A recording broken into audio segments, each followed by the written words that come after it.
पहले गुरु वंदना। सच्चिदानंद रूपाय विश्वोत्पत्त्यादिहेतवे तापत्रय विनाशाय श्री कृष्णाय वयं नमः। श्री कृष्णाय वयं नमः।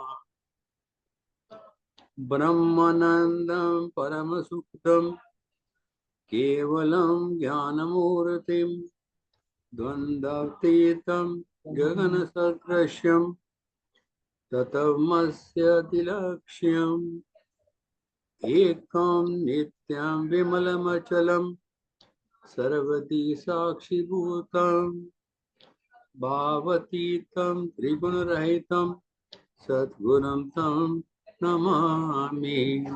सद्गुरु तं नमामि।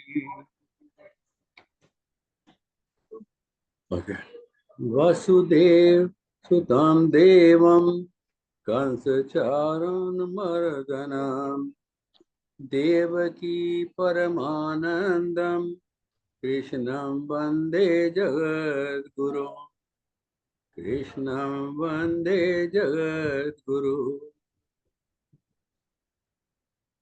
जो वासुदेव जी के पुत्र दिव्य रूपधारी कंस एवं चाणूर नाश करने वाले और देवकी जी के लिए परम आनंद रूप है, स्वरूप हैं, उन जगत गुरु भगवान श्री कृष्ण को मैं वंदना करता हूँ।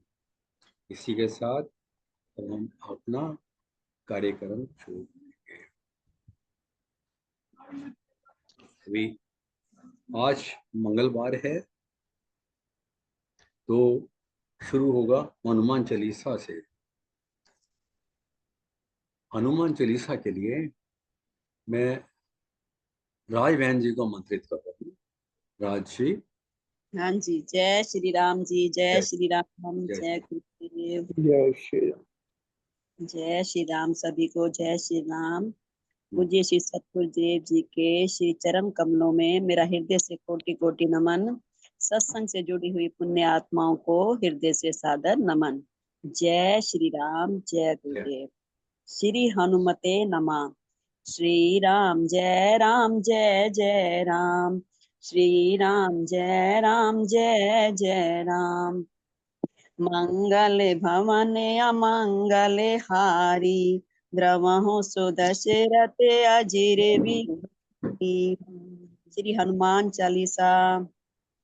श्री गुरु चरण सरोज रज, निज मन मुकुर सुधारी। बरसों रघुवर बिमल जसु, जो दायक फल चारि।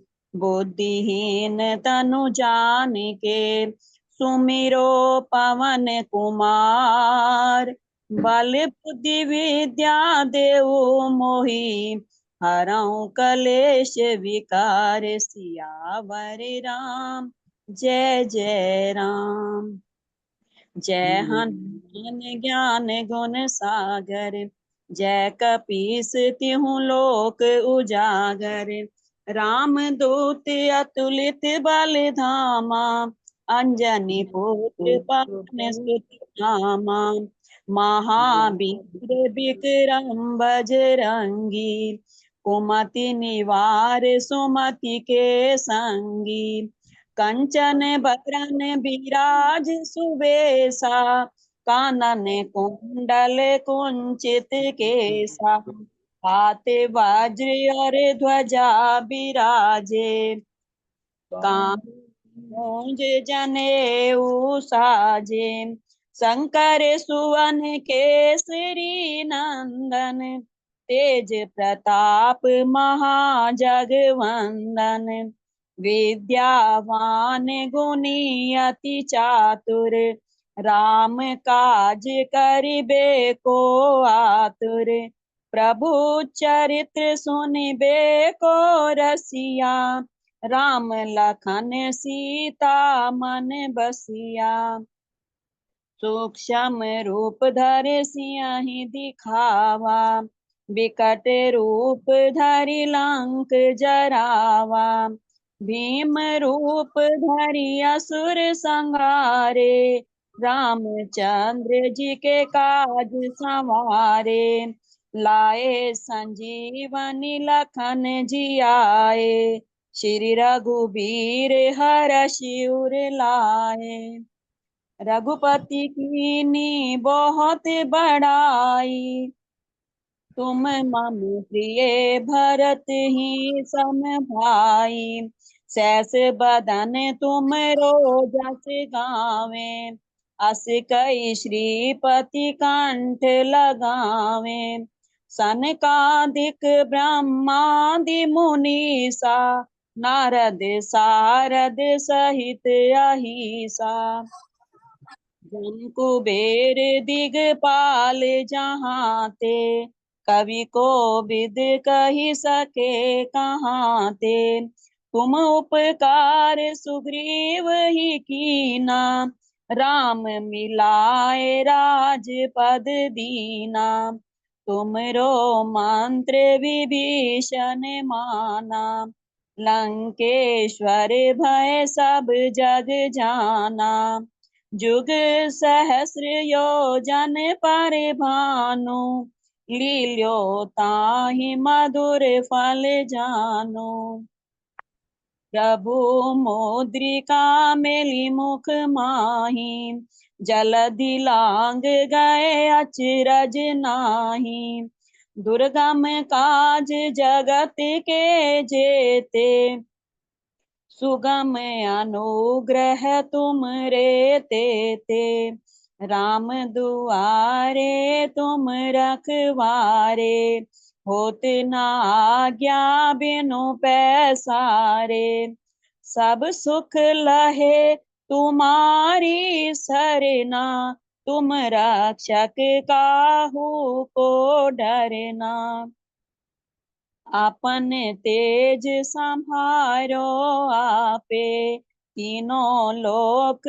हाँकते कांपे, भूत पिशाच निकट नहीं आवे, महावीर जब नाम सुनावे, नासे रोग हरे सब पीरा, जपत निरंतर हनुमत बीरा, संकट ते हनुमान छुड़ावे, मन क्रम वचन ध्यान जो लावे, सब पर राम तपस्वी राजा, तिनके काज सकल तुम साजा, और मनोरथ जो कोई लावे, सोई अमित जीवन फल पावे, चारों जुग परताप तुम्हारा,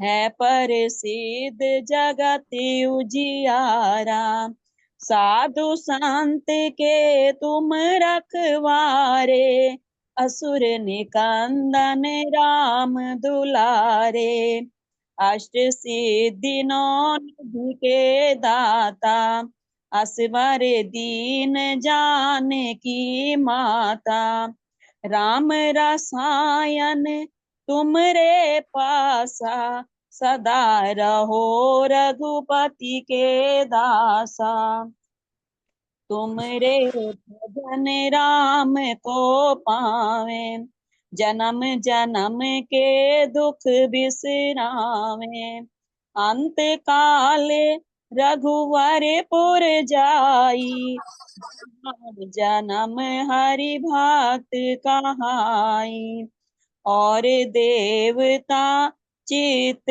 न धरहि, हनुमत से सर्व सुख करहि,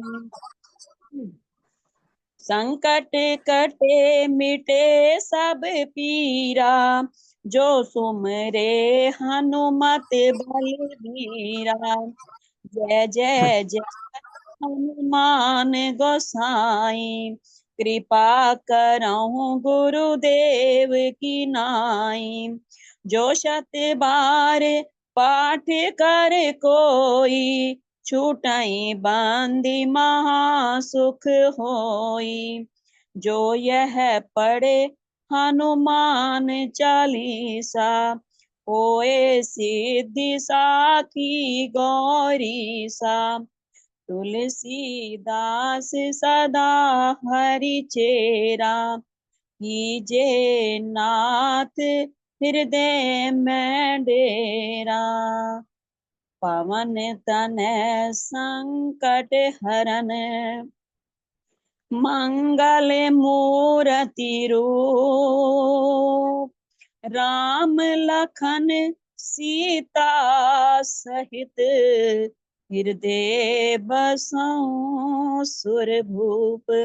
सियावर राम जय जय राम, मेरे प्रभु राम जय जय राम। करो कल्याण सीताराम। बोलिए सियावर रामचंद्र भगवान की जय। जय सुत पवन सुत हनुमान की जय। जय श्री राम जी। जय श्री राम, जय श्री राम। बहुत अच्छा, बहुत सुंदर भावपूर्वक आपने हनुमान चालीसा प्रस्तुत किया। अभी संकट मोचन के लिए श्रीमती और ये आए हैं क्या, लता जी, लता उपाध्याय जी हैं। लता उपाध्याय जी जी हाँ जी हैं। लता हाँ जी आप आमंत्रित हैं। जी, जय गुरुदेव। जय गुरुदेव। संकट मोचन के लिए आप आमंत्रित हैं। जी सभी सत्संग बहन भाइयों के का मैं प्रणाम करती हूँ और ये संकट मोचन हनुमान अष्टक सुनाती हूँ। बाल समय रवि भक्ष लियो तब, तीनहु लोक भयो अंधियारो। ताहि सो त्रास भयो जग को यहाँ, संकट काहू सो जात न टारो। देवन आनी करी बिनती तब, छाड़ी दियो रवि कष्ट निवारो। कौन ही जानत है जग में कपि, संकट मोचन नाम तिहारो। बाली की त्रास कपि सब से गिरी, जात महाप्रभु पंथ निहारो। चौकी महामुनि साप दियो तब, चाही ही कौन विचार विचारो। को कै द्विज रूप लिवाय, महाप्रभु सो तुम दास के शोक निवारो। को नहीं जानत है जग में कपि, संकट मोचन नाम तिहारो। अंगद के संग लेन गए सिया, खोज कपि यह बैन उचारो। जीवत ना बचहि हो हम सोजु, बिना सुधि लाए इहा पगुधारो। हेरी तके तट सिंधु सबे तबला, यसिया सुधि लाय सिया सुधि प्राण उबारो। को नहीं जानत है जग में कपि, संकट मोचन नाम तिहारो। रावण त्रास दई सिय को सब, राक्षसी शोक ही शोक निवारो। ताहि समय हनुमान महाप्रभु, जाय महाराज निचर मारो। चाहत सिय अशोक सो, चाहत सिय अशोक सो आजीसु, दे प्रभु मुद्रिका शोक निवारो। को नहीं जानत है जग में कपि, संकट मोचन नाम तिहारो। बाण लग्यो उर लक्ष्मण के तब, प्राण तजे सुत रावण मार्यो। ले ग्रह बैद सुसेन समेत, तबे गिरि द्रोण सुबीर उपारो। आनी संजीवन हाथ दई तब, लक्ष्मण के तुम प्राण उबारो। को नहीं जानत है जग में कपि संकट मोचन नाम तिहारू। रावण युद्ध अजान कियो तब नाग की फांस सबे सिर डारो। श्री रघुनाथ समेत सबे दल मोह भयो यह संकट भारो। आनि खगेश तबे हनुमान जो बंधन काटी सूत्रास निवारो। को नहीं जानत है जग में कपि संकट मोचन नाम तिहारो। बंधु समेत जबे अहि रावण ले रघुनाथ पाताल सिधारो। देवहि पूजी भली विधि सोपली देऊ सबे मिली मंत्र विचारो। जाय सहाय भयो तबहि अहि रावण सैन्य समेत सहारो। को नहीं जानत है जग में कपि संकट मोचन नाम तिहारो। काज किए बड़ देवन के तुम वीर महाप्रभु देखी विचारो। कौन सो संकट मोर गरीब को जो तुम सो नहीं जात है टारो। बेगी हरो हनुमान महाप्रभु जो कछु संकट होय हमारो। को नहीं जानत है जग में कपि संकट मोचन नाम तिहारो। लाल देह लालील से अरुधरि लाल लंगू वज्र देह दानव दलन। जय जय जय कपिसु उर लखन सिया रामचंद्र की जय। पवन सुत हनुमान की जय। पति महादेव की जय। बोलिए सद्गुरुदेव भगवान की जय। जय सिया राम। जय सिया राम। धन्यवाद धन्यवाद लता उपाध्याय जी, बहुत भावपूर्वक आपने बहुत सुंदर तरीके से प्रस्तुति की है, तो इसके लिए आपका धन्यवाद करता हूँ। और अभी हम सदगुरु भगवान की अमृतमय वाणी श्रवण करने जा रहे हैं।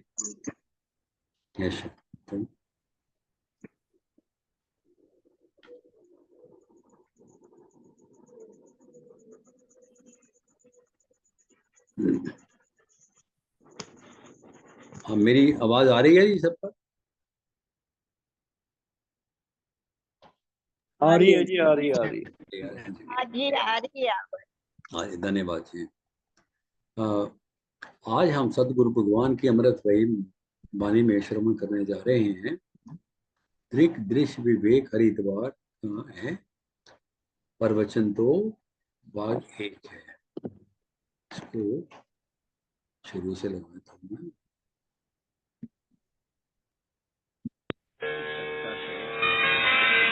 प्रकाशित होते हैं क्योंकि बाहर न तो सूर्य के प्रकाश में देखते हैं,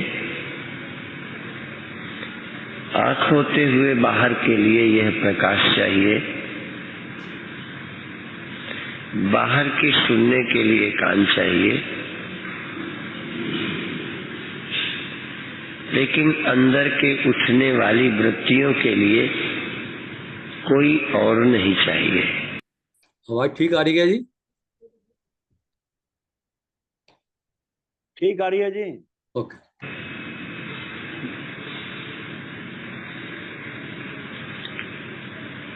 एक दूसरे के होने के लिए यहाँ गवाह है।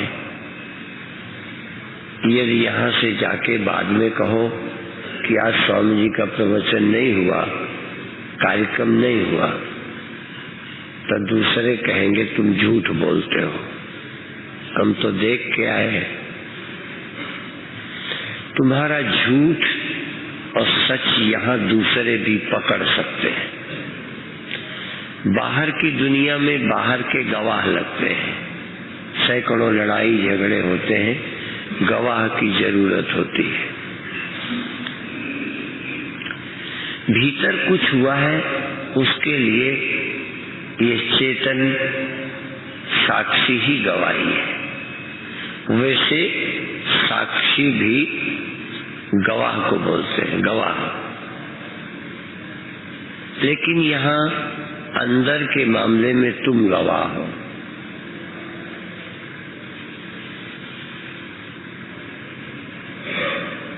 आपके अंदर द्वेष आया कि नहीं,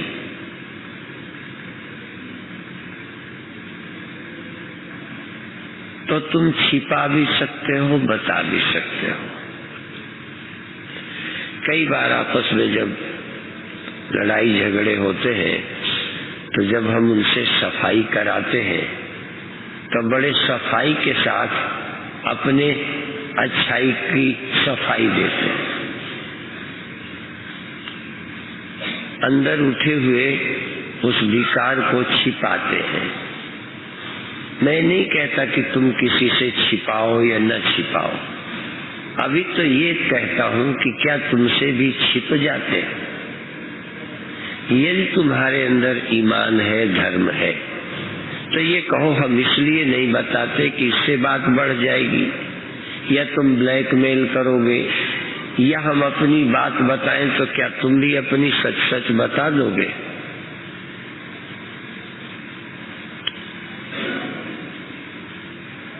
ये इसलिए भी मैं बताता हूं कि कई लोगों के जीवन में व्यवहारिक बड़ी समस्याएं हैं। आप जानते हुए भी अंदर की बात पर पर्दा डालते हैं।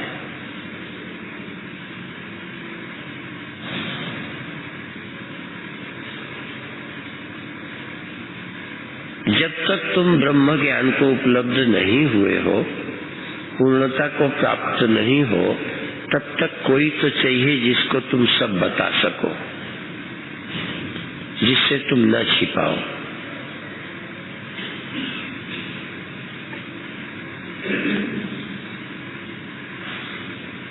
और तब धीरे धीरे तुम्हें ध्यान भी आने लगेगा कि अंदर को हमने बहुत छिपाया है।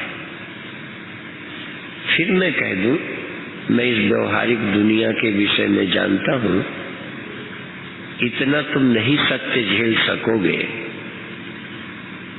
तुम सत्य काम जावाली नहीं हो, तुम नचिकेता नहीं हो, लेकिन फिर भी अपने अंदर की सच्चाई को किसी के सामने तो रखना ही चाहिए। जो तुम्हारा गुरु हो, जो तुम्हारा हित चिंतक हो, जो तुम्हारा हितैषी मित्र हो। यद्यपि आजकल ये समझना बड़ा मुश्किल है, क्योंकि आज का मित्र कल शत्रु हो जाता है। आज जो शत्रु है कल मित्र हो जाता है, पर जिनका मित्र होता है उनको लगता है ये कभी मेरा शत्रु नहीं होगा, ऐसा लगता है। जिसका शत्रु है लोग कहते हैं इससे तो हमारी जिंदगी में कभी पच सकती नहीं, ये हमारा हितैषी हो ही नहीं सकता। ऐसे लोगों को भी मित्र होते देखा है।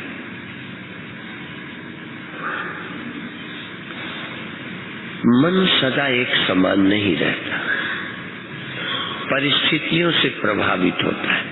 राजनीति में तो ये कहते हैं कोई किसी का राजनीति में शत्रु नहीं होता, कोई मित्र नहीं होता।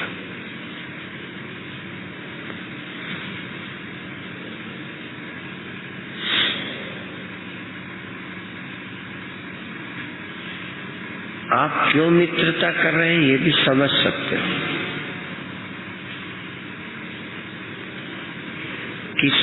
किसी को आप क्यों मानते हो ये भी आप ध्यान दो तो पता चलेगा। क्योंकि मन के सामने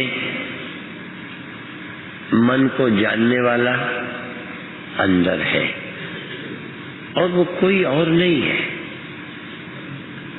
पहला झूठ है तुम्हारे अनुभव का पहला झूठ, जब तुम अपने अंदर के जानने वाला किसी और को मानते हो।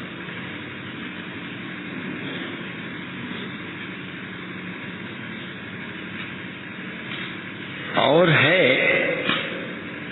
वो जानता है और जगह, या वो एक ही है सब जगह वही जानता है, पर जो सब जगह वही जानता है वही यहाँ जानता है, यहाँ कोई और नहीं है।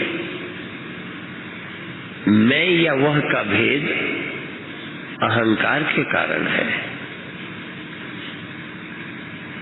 और अहंकार के कारण ही इस मन के विकारों पर हम पर्दा डालते हैं, उसके विकारों को उघाड़ते हैं। क्योंकि ये मेरे विकार हैं, वो उनके हैं, उससे उनकी बदनामी होगी, उनकी प्रतिष्ठा गिरेगी, इससे मेरी। इससे हम जुड़े हुए हैं। यदि सचमुच कोई व्यक्ति तुम्हारे अंदर उठने वाले विकारों को कोई सर्वज्ञ, कोई गुरु कहे ये तुम्हारे नहीं है, तो तुम बड़ी सच्चाई से बता दोगे।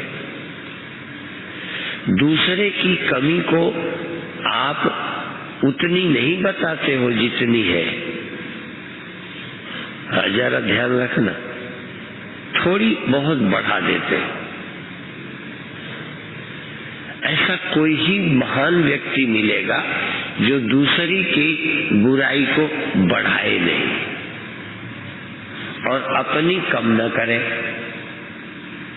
अभी अभी लड़ जाओ और जब पूछना शुरू करेंगे तो आप अपनी तुरंत ही कम कर लोगे, क्योंकि वो आपकी है, वो उसकी है। अध्यात्म में पहली साधना है कि उसकी और मेरी का भेद खत्म करो, फिर देखो क्या हुआ है। और दुनिया की कोई समस्या ऐसी नहीं जिसका समाधान न निकला है। समाधान इसीलिए नहीं निकलता कि ये तुम्हारा लड़का है, वो उसका लड़का है। भगवान कृष्ण ने इसी बात को तरीके से माँ को बताया। मैं नहीं कहता भगवान लीला कर रहे थे कि बचपन में सब करते ही है ये लीला। भगवान कृष्ण ने मक्खन खाया है, उसकी शिकायत हो गई, माँ ढूंढ रही है, पिटाई करने की तैयारी। माँ का काम है पीटना, अमेरिका में नहीं पीट सकती, भारत की माँ पीट सकती है, कान पकड़ सकती है। भगवान भी आए तो उसके भी कान माँ पकड़ेगी। और सयाना भी हो तो स्त्री उसे बेटा कहेगी। मेरे गुरुदेव लगभग जब 90 वर्ष के होंगे तब एक 70 वर्ष की माता, 70 की बूढ़ी तो होती है, और आम लोग तो 70 में पूरे बूढ़े हो जाते हैं। तब बूढ़ी माँ मेरे 90 वर्ष के गुरु के ऊपर हाथ फेर के कहती है, ठीक हो बेटा।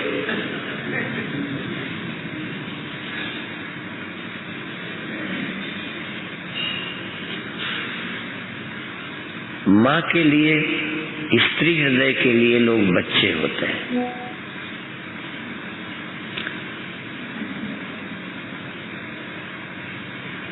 तो भगवान कृष्ण को कहते हैं, यशोदा की तूने मक्खन खाया है, तू चोर है। कहते नहीं, मैंने तो खाए। झूठ बोलना बच्चों से सीखिए, ये मत समझना कुसंग से सीखा लोगों ने। ये झूठ बोलना लोग पेट से सीख के आते हैं। झूठ भी मनुष्य के मन के स्वभाव में है। काम, क्रोध, लोभ, मोह, छल, ये सब मनुष्य के अंतर हैं। होने में कोई आश्चर्य भी नहीं है, और थोड़ा इनका उपयोग अच्छे काम में करो, जैसे कृष्ण ने कर लिया।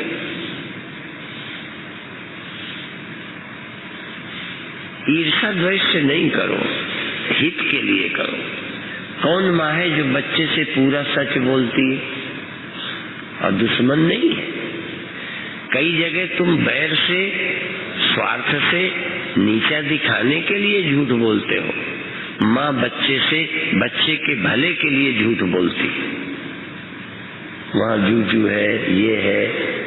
तुम दूध पी लो, तुम्हारे मुच्छें आ जाएंगी। तुम मक्खन खा लो, तुम्हारी चोटी बढ़ जाएगी। ये झूठ नहीं है?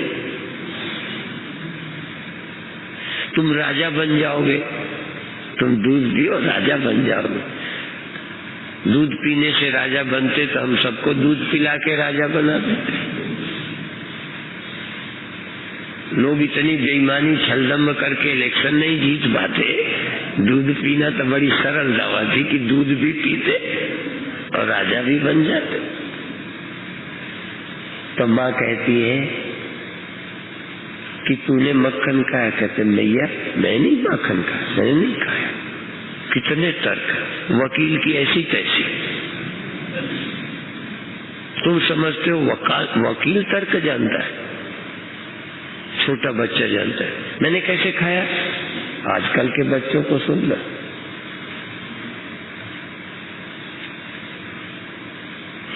कहते हैं सुबह सुबह तो मैं जंगल चला गया, शाम को आया हूं। कैसे खाया? मैं बाहों का छोटा, वो ऊपर टंगा है, मैं कैसे पहुंचूंगा? कितनी अच्छी दलील है। जज भी फेल हो जाए, जज भी सोचेगा बच्चा ठीक बोलता है। तो कहते मुंह में तो लगा है, सफाई की क्या जरूरत? अब इसके लिए कोई सबूत चाहिए? तेरे मुंह में लगा है, जैसे कोई मर्डर करे, खून कपड़ों में लगाओ।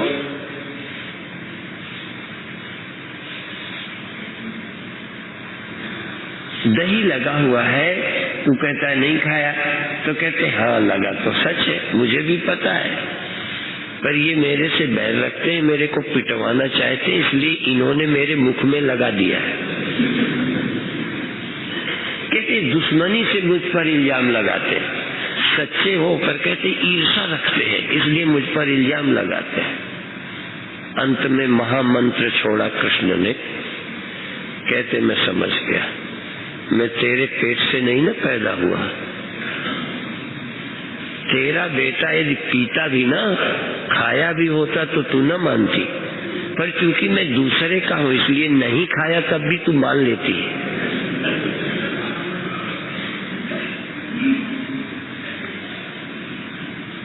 जानी परायो जायो, दूसरे का बेटा हूं ना, इसलिए शिकायत तूने मान ली। तेरा बेटा होता तो किसी की शिकायत न सुनती कि मेरा बेटा दही खाएगा। नहीं, मेरा बेटा तो बड़ा भला है, ईमानदार है। फिर चाहे मेरा बेटा हो, चाहे मेरा मजहब हो, चाहे मेरा मन हो, जो मेरा है उसके लिए आप झूठ बोलते हो। अपने मन पर पर्दा डालते हो, दूसरे के पर्दे उघाड़ते हो, जबकि अध्यात्म कहता है समता ले आओ। अपने मन को भी दूसरे के मन को भी बराबर देखो। और एक सूत्र यहां से ले जाओ, कभी ये मन मत मानना कि मेरे मन में कोई कमी नहीं है, सब दूसरे के मन में है। ये मानो मन सबके मन है, साधु के मन है। दुनिया के किसी साधु ने भी यदि प्रवचन में मन का चित्रण किया है, यदि उसके पास मन न होता और विकार न होते तो मन का चित्रण कोई कर ही नहीं सकता।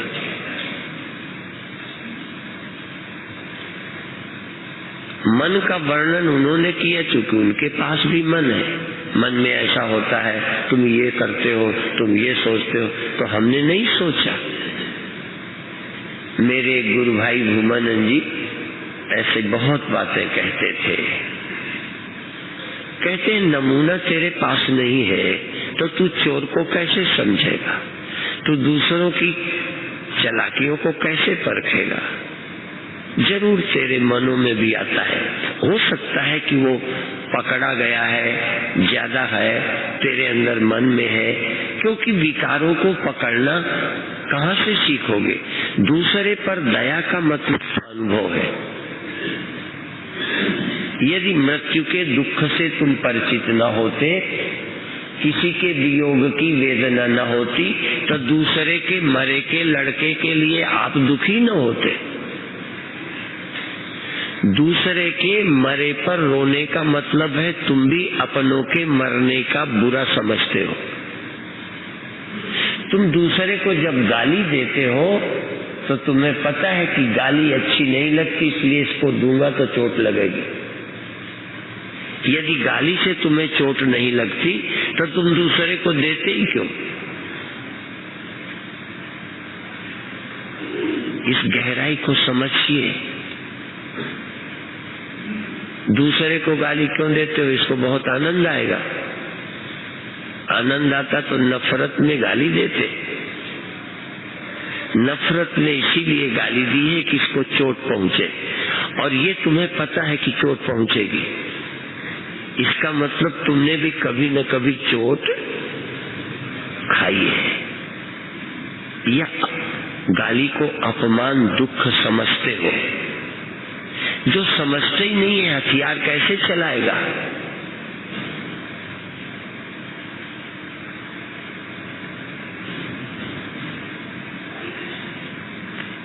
विकारों का वर्णन भी बिना विकारी के कोई कर नहीं सकता। मृत्यु से जो भयभीत नहीं है, दूसरे को कैसे डराएगा? इसलिए नवे गुरुजी क्या कहते हैं, भय काहू तो देत नहीं भय मानता। जो दूसरे के भय को भय ही नहीं है दूसरे का, वो देगा भी क्यों? जैसे उसके पास का एक ख्याल ही खोता जा रहा है, भय देना भय होना। तुम भी जिस दिन भयभीत नहीं होगे, भय नहीं दोगे। मैं छोटा था, खेतों से गांव जा रहा था, घर काम करने खेत गया था, लौटा। रास्ते में सियार, जिसको जयकाल बोलते हैं, सियार, थोड़ा जोड़ दो तो होशियार। सियार देखा, मैं होशियार हो गया। डर तो मुझे लगा, और वो एक नहीं था, एक ऐसे एक उसके पीछे, दो निकलते, मैं अकेला, वो दो। मैं डर गया। मैं सोचा क्या करूं, तो जैसे कुत्ते को भुलकारते, मैंने भुलकारा, तो उन्होंने यूं मुड़ के देखा ऐसे, तो मेरे तो और धक धक हो गई। थोड़ी देर में धीरे धीरे रोब दिखा रहा था, डरवा रहा था उनको, डरता था खुद। अब आप समझ में आए, डरने वाले डरवाते हैं, जो डरता नहीं वो डरवाएगा क्यों? वहां से कोई ऐसे लोग निकले होते, बंदूकधारी निकले होते, या 4 6 10 होते, तो उसको डरवाते, चले जाते, आप ही जब डर के चला जाता। डरवाने की जरूरत क्या है? डरवाने का मतलब है हम भी डरते हैं।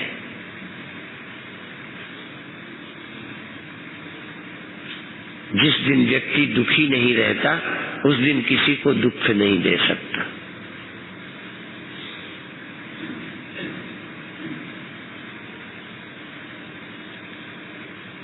कुछ दुख सुधार के नाम से जरूर दिए जाते हैं।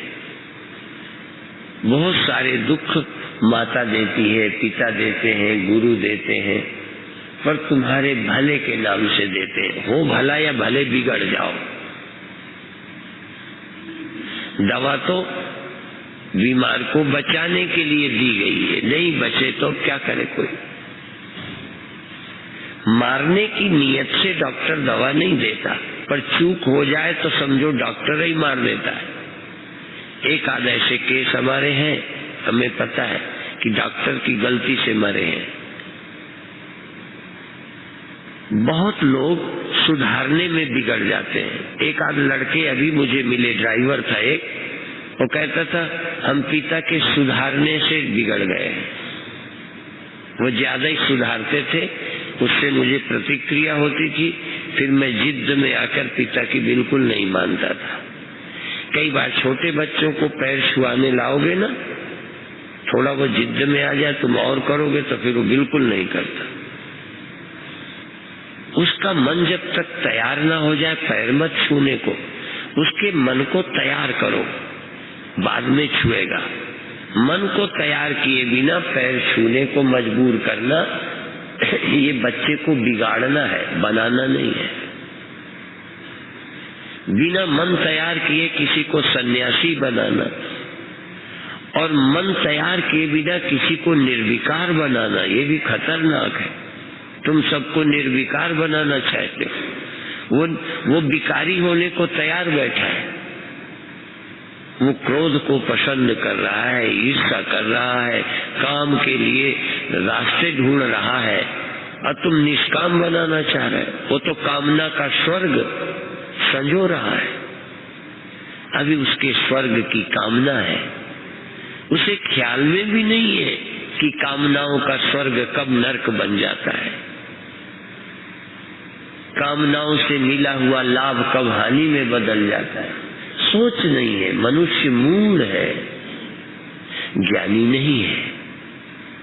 इसलिए नहीं हो ज्ञानी, सचमुच यदि जीवन से दुखी हो तो ज्ञानी की शरण जाओ। और शरण जाना तो दलीलें मत देना कि मैं क्षमा नहीं मांगूंगा।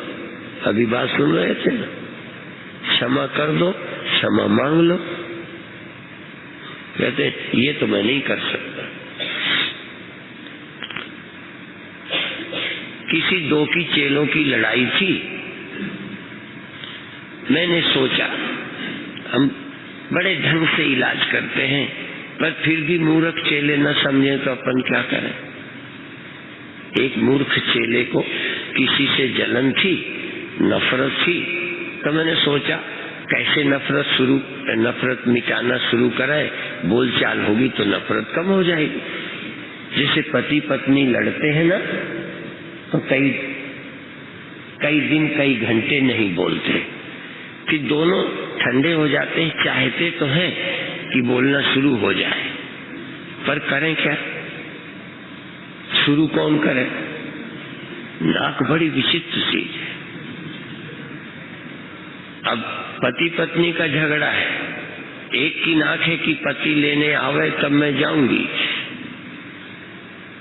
एक की नाक है कि मैं लेने नहीं जाऊंगा, उसे अटकी हो तो आ जाए, चाहता है कि आ जाए, पर लेने नहीं जाना मुझे। अब बताओ, इतनी बात में काम अटकी है, और कोई उनसे तुम कम नहीं हो। भले तुम्हारी पत्नी का न मामला हो, किसी और का हो, पर है सब जगह ऐसे। तभी मैंने कल कहा था ना कि नाक कटाओ, ये बहुत बड़ी हो गई है, नाक समस्या बन गई। और ये कहानी मैंने अपने गुरु भाई से सुनी थी, सबने सुनी है, पर मैंने गुरु भाई से सुनी थी कि एक जाट जाटनी खूब लड़े, गाली गलौज मारपीट हो गई, कई बार हो चुकी थी। अंत में एक दिन बाप तक पहुंच गए। कई पत्नियां तो और क्रोध में गलती करती हैं। एक पत्नी ने गलती की, अपने पति को कहती तुम असली बाप के हो तो अब मारो। अब जब कहता असली बाप के हो तो ले अब मारो, तो असली बाप का था, फिर मार दिया उसने। ये नहीं कहा कि असली बाप के हो तो अब न मारो, यदि अब मारा तो तुम नकली के हो, असली के नहीं, तो शायद रुकता। वैसे कठिन था, नकली का भी हो जाता क्रोध में, तब भी मार ही देता, पर फिर भी वो थोड़ा ढंग की बात थी। ये पानी में चढ़ाना कि असली बाप के हो तो मारो, तो मारेगा। तो खैर वहां बड़ी अच्छी बात हुई कि असली बाप के हो तो तुम आज से मुझसे मत बोलना, कहीं तू असली की हो तो तू ना बोलना। बस हो गई, असली बाप के थे, लिखा पढ़ी हो गई, बोलचाल बंद। 1 महीने, 2 महीने, 3 महीने, 4 महीने, 6 महीने तक बोलचाल बंद रहा। अब काम तो न चले, कुछ चाहिए मुझे। वो लड़के को, ए लड़के मुझे दफ्तर जाना है, चाय। हो गए, ए लड़के घर में सब्जी नहीं है, अब सब लड़के की तरह। फिर भी और कई समस्याएं, दिल करे बोलने का, सब कोई न कोई को नाक भी बचानी थी, बोलचाल शुरू करना था। स्वामी परमानंद बीच में मिले नहीं, नहीं तो कोई तरीका निकालते। दोनों हमसे कहते, सीधा न कहते, अटकी दोनों की है, पर कोई परमानंद चाहिए। बिना परमानंद के कोई समझौते होते भी नहीं। हाँ, जब तक दुखी रहोगे ना, ये अहंकार रहेगा, समझौते नहीं होंगे। अरे करना है, जरूरी है, तो काहे नाक लिए फिरते हो। खैर, पति ने पत्नी को पता नहीं, दिमाग में सोचा, अपना कपड़ा पीछे, हुक्का इधर, हुक्का पी रहा, गुड़गुड़ा रहा, कपड़ा पीछे आग की तरफ। वो धीरे धीरे सुलगने लगा। देख तो इसने भी लिया था कि सुलग रहा है, सावधान भी था कि ज्यादा जलेगा तो कुछ करूंगा, पर कोशिश थी कि खूब जले और ये देखे।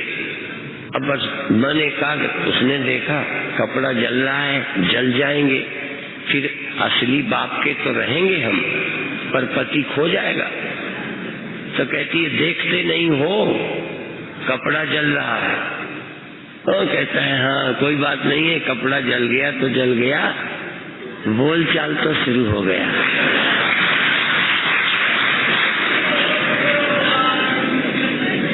पर कई जगह हम सफल नहीं हुए। हमने सोचा बोलचाल शुरू हो जाए, एक डायरी दी अपने चेले को, एक डायरी दी कि जाओ तुम उसको दे देना। जब वहां जाना ना दिल्ली, तो ये डायरी उसको दे देना, जिससे बोलचाल नहीं था। हमने समझा हमारी आज्ञा है, डायरी दे देगा, पर हमारी डायरी सीधा नहीं दी, किसी को दे के जाओ तुम दे आना, जैसे लड़का बीच में माध्यम हो। मनुष्य बैर बनाए रखता है, मिटाना नहीं चाहता। मिटाना चाहते हो ना, कहते मिट तो जाता, पर अब बात आगे बढ़ गई है, अब बहुत आगे बढ़ गई है, तो हमने से छूटना ही नहीं चाहता। उपाय तो स्वामी अकामानंद ने बताए, भागवत ने बताए, उपाय तो हम भी बता दें, पर करेगा कौन। हमने तो उपाय समझ के ही डायरी दी, पर महानुभाव ने डायरी ही नहीं दी उसको, किसी और से दिला भेजी। हमने कोई कहा लो जाके उनको ये बता दो कि स्वामी जी आ रहे हैं, तो ये भी खुद नहीं कहा जाओ कह दो कि स्वामी जी आ रहे हैं, उनको कह दो जाके, खुद नहीं कहते। आदमी इतनी नाक को लिए रहता है। कैसे तुम बैर मिटाओगे, कैसे तुम जलन मिटाओगे, कैसे भी तुम दुख मिटाओगे। मिटाने के लिए समर्पण चाहिए, मिटाने के लिए पूरी तैयारी चाहिए। हाँ, अपना सर देना होता है। सर धर तली, गली मेरी आओ।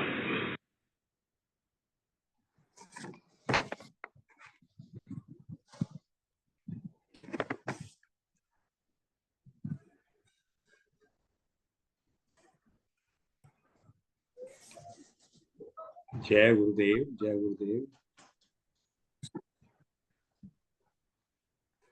आवाज आ रही है मेरी विशा मशीन जी? हाँ जी, हाँ जी, आ रही है जी, जय गुरु। आ रही है जी। ठीक ठीक है। बोलो श्री सद्गुरुदेव भगवान की जय। जय। आज सद्गुरु भगवान ने हमें व्यवहारिक जीवन की समस्याएं, उनके समाधान बहुत अच्छे तरीके से समझाए, जीवन के सूत्र समझाए, और इनको हम अगर लेके चलते हैं, समझ कर चलते हैं, तो जीवन में मुश्किलें आना संभव नहीं है। बहुत सारी मुश्किलें अपने आप दूर हो जाती हैं। और ये बात को, ये पूरे प्रवचन की पूरी अच्छी तरह अभिव्यक्ति अभी उषा भसीन जी देंगे। उषा भसीन जी, आप आमंत्रित हैं अपनी अभिव्यक्ति देने के लिए। बोलो सच्चिदानंद भगवान की जय। जय। श्री सद्गुरुदेव पूज्य श्री सद्गुरु गुरुदेव भगवान जी के श्री चरण कमलों में हृदय से नमन एवं सत्संग में उपस्थित सभी पुण्य आत्मा को मेरा हृदय से प्रणाम। श्री सद्गुरुदेवाय नमः। गुरुर् ब्रह्मा गुरुर्विष्णु गुरुर्देवो महेश्वरा गुरुर् साक्षात् परम ब्रह्म तस्मै श्री गुरुवे नमः। बुद्धि में हो अवतरित करते स्वयं प्रकाश वंदो श्री गुरु पद कमल आप में वास।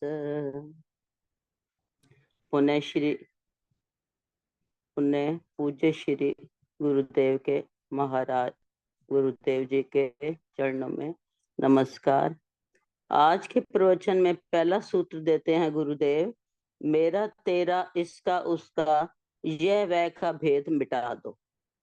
दूसरा कहते हैं अपने को और अन्य को एक जैसा समझो, अपने की बात छिपाओ ना और दूसरे की भी वैसे ही कहो जो हुआ है, बढ़ा चढ़ाकर नहीं, ये दोष है।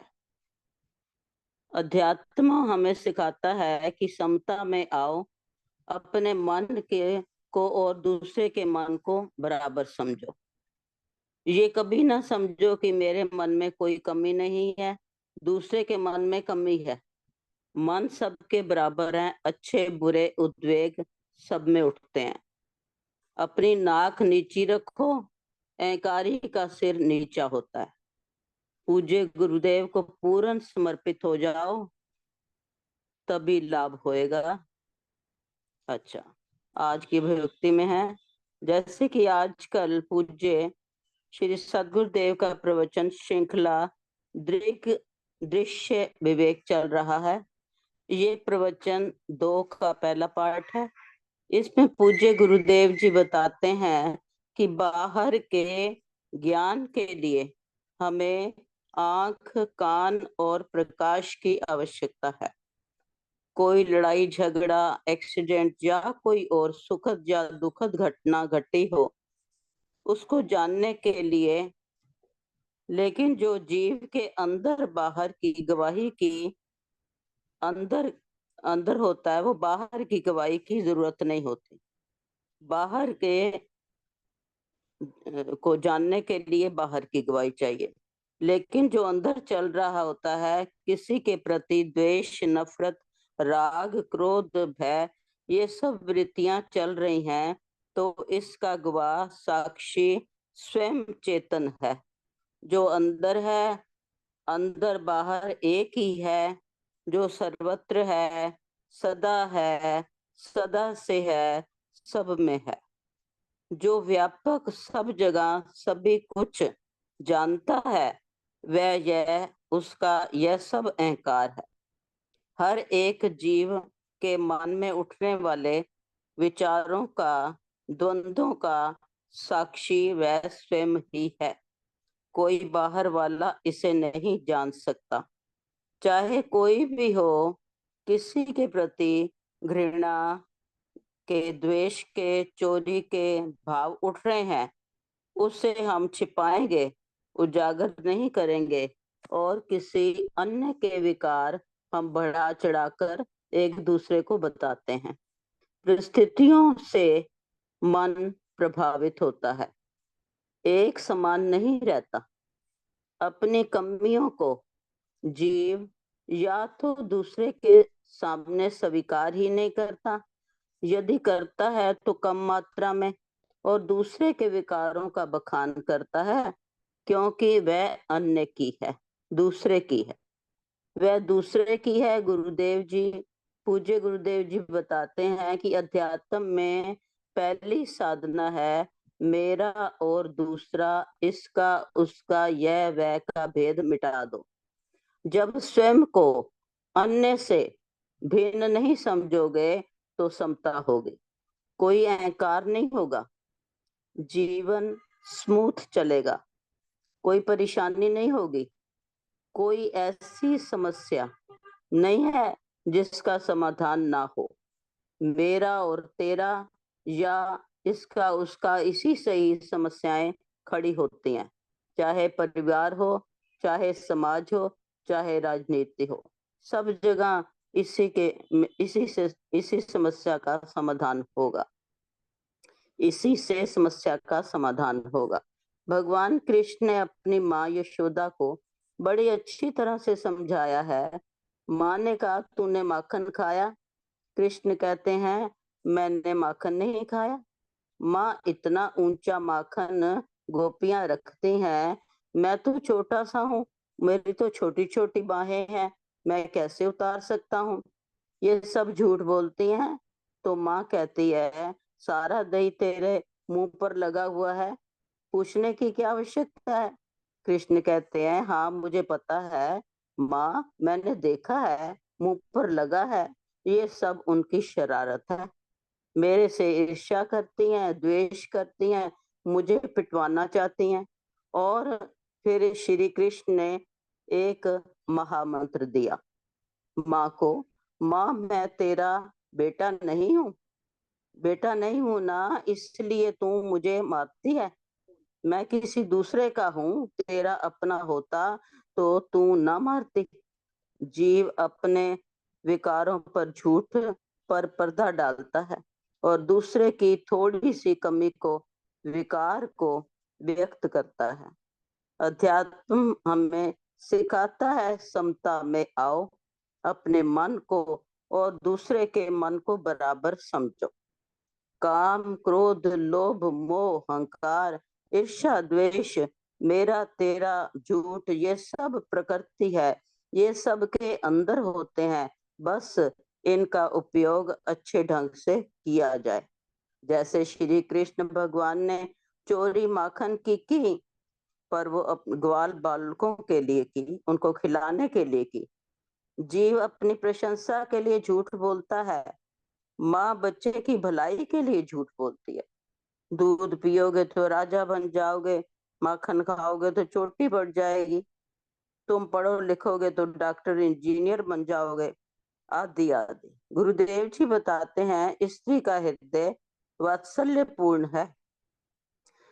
वो कहते हैं कि उनके गुरुदेव जब 90 वर्ष के हुए थे, तो एक स्त्री जो स्वयं 70 वर्ष की थी, तो गुरुदेव जी को पीठ पर हाथ फेरकर पूछती है, आप ठीक हो बेटे? स्त्री का हृदय वात्सल्य से भरपूर होता है, वो अपने बड़े को भी जो है अपने से छोटा समझती है और प्यार से पूछती है। पूज्य गुरुदेव ने मन के विषय में एक सूत्र दिया है कि कभी ये मत मानो कि मेरे मन में कोई कमी नहीं है, दूसरे के मन की कमी है। सबके मन है, साधु का भी मन है। जिसके अंदर मन नहीं है, वह मन के विषय में कैसे बता सकता है? यदि किसी नियरेस्ट या डियरेस्ट जो जवान है, अचानक उसकी मृत्यु का संदेश सुनने में आ जाए, तो स्वाभाविक ही आंखों में आंसू आ जाते, दुख होता है, वेदना होती, क्योंकि अंदर मन है, सोच है। जीव किसी दूसरे को गाली देता है, अपशब्द बोलता है कि उसे दुख होगा, पीड़ा होगी, बुरा लगेगा, क्योंकि जीव को ये अनुभव है, मन मन से कभी ना कभी चोट खाई हुई है। विकारों का वर्णन भी बिना विकारी के कर नहीं सकता। जो जीव स्वयं किसी से नहीं डरता, वह किसी को डराता भी नहीं है। नवे गुरु जी वाणी में फरमाते हैं कि भय काहू को देत ना, नहीं भय मानत आन, कहो नानक सुन रे मना, ज्ञानी ताहि बखान। जीव यदि स्वयं भयभीत नहीं होता, तो वह किसी को डराता भी नहीं है। रास्ते में कुत्ता अगर चल रहा है, यदि हम उससे हमें डर लगता है, तो हम भी हाथ में कोई स्टिक पकड़ेंगे और उसे भगाएंगे, डराएंगे। यदि नहीं, तो हम भी चल रहे हैं, वह भी चल रहा है। जो डरता है वही डराता है। यदि कोई दुखी नहीं है, तो वह किसी को दुख देता भी नहीं है। माँ छोटे बच्चे की भलाई के लिए उसे आग के पास न जाने के लिए डराती है। डॉक्टर मरीज के भले के लिए उसका इलाज करते हैं, दवाई देते हैं स्वस्थ होने के लिए। लेकिन कभी डॉक्टर की चूक से हो जाए तो मरीज की जान भी चली जाती है। कई बार बड़े बुजुर्ग या माँ बाप के अधिक निगरानी के कारण बच्चे सुधरने की बजाय बिगड़ जाते हैं, जिद में आ जाते हैं। इसलिए अति ठीक नहीं है। समय के अनुसार फ्लेक्सिबिलिटी हो। पूज्य गुरुदेव बताते हैं कि कई बार माता पिता छोटे बच्चों को हमारे पैर छूने के लिए आग्रह करते हैं, वह तैयार नहीं है, तो गुरुदेव कहते हैं कि इसके लिए उसके मन को तैयार होने दो। बिना मन तैयार हुए किसी को सन्यासी बनाना, निर्विकारी बनाना खतरनाक है। जो काम के लिए, विकारों में जाने के लिए रास्ते ढूंढ रहा है, उसे तुम निष्काम बनाना चाहते हो। अभी वह कामनाओं को पूरा करना चाहता है। उसको पता ही नहीं जिसे वह स्वर्ग समझ रहा है वह जन्नम है, वह जन्नम में जा रहा है, वह नरक तैयार कर रहा है। मन को तैयार किए बिना सुधारना नहीं, बिगाड़ना होता है। गुरुदेव कहते हैं अगर सचमुच दुखी हो तो किसी ब्रह्म ज्ञानी की शरण ग्रहण करो। वहां अपनी अपनी मत चलाना कि मैं किसी से क्षमा नहीं मांगूंगा। क्षमा करो और क्षमा मांगो। नाक बड़ी विचित्र है। गुरुदेव बताते हैं कि कोई जाट जाटनी थे, वो भी लड़ पड़े और अपशब्द बोलने लग पड़े, तो उनकी तो अपने में ही मारकाट होगी, उनकी नहीं बनी। तो गुरुदेव जी कहते हैं कि हमारे दो शिष्यों में आपस में अनुभव बंद हो गई और बोलचाल बंद हो गई। तो हमने कहा इनकी बात शुरू हो जाए तो अच्छा है। एक डायरी दी और कहा उसे दे देना। जब आप दिल्ली जाओगे तो उसने जाओगे तो दे देना। उसने किसी दूसरे व्यक्ति के द्वारा भिजवा दी और स्वयं नहीं गया, अहंकार के कारण। फिर एक पति पत्नी की बात बताते हैं कि किसी बात पर पति पत्नी की अनबन हो गई और बोलचाल बंद हो गई। तो उन्होंने कहा कि आपस में एक दूसरे को कहा कि असली बाप के हो तो मत बोलना।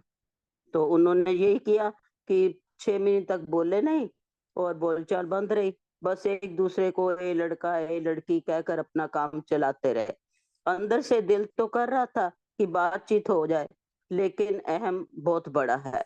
पति और पत्नी ने कहा था कि यदि असली बाप के हो तो बात ना करना।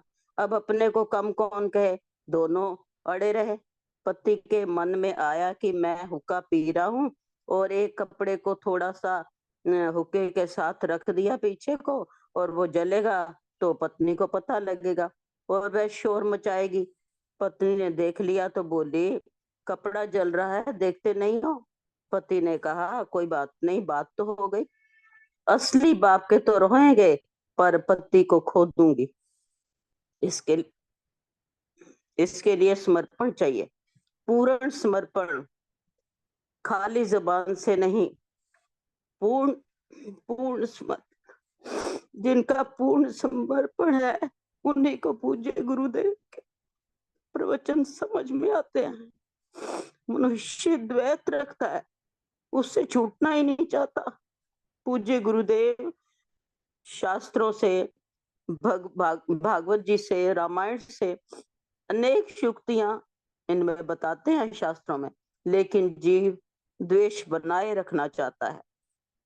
सर धड़ तली गली मेरी आओ, अपनी नाक को कटवाना पड़ता है, नाक को अपने पीछे लगा दो।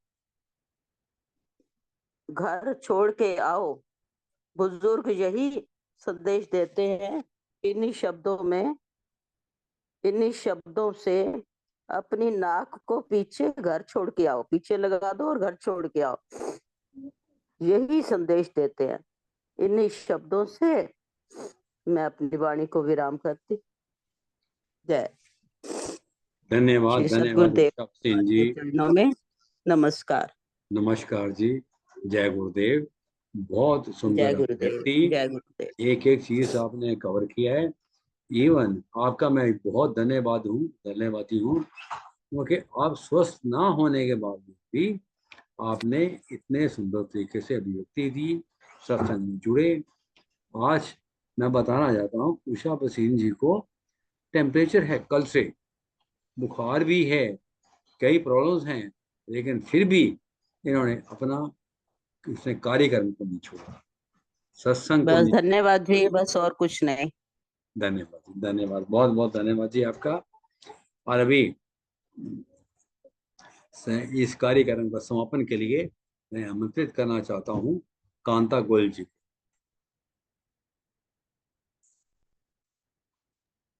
जय गुरुदेव। जय गुरुदेव, जय गुरुदेव।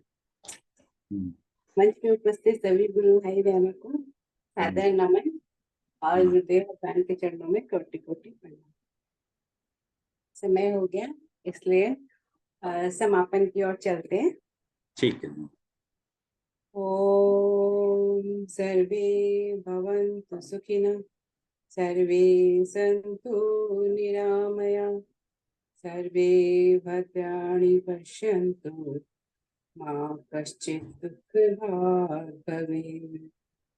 ओम पूर्णमदः पूर्णमिदं पूर्णात् पूर्णमुदच्यते, पूर्णस्य पूर्णमादाय पूर्णमेवावशिष्यते। ओम शांति शांति शांति। बोलो सद्गुरुदेव भगवान की जय। जय जय श्री आनंद की जय। जय जय जय जय। नमो नारायण, नमो नारायण, नमो नमो नारायण। नमो नारायण, नमो नारायण। नमो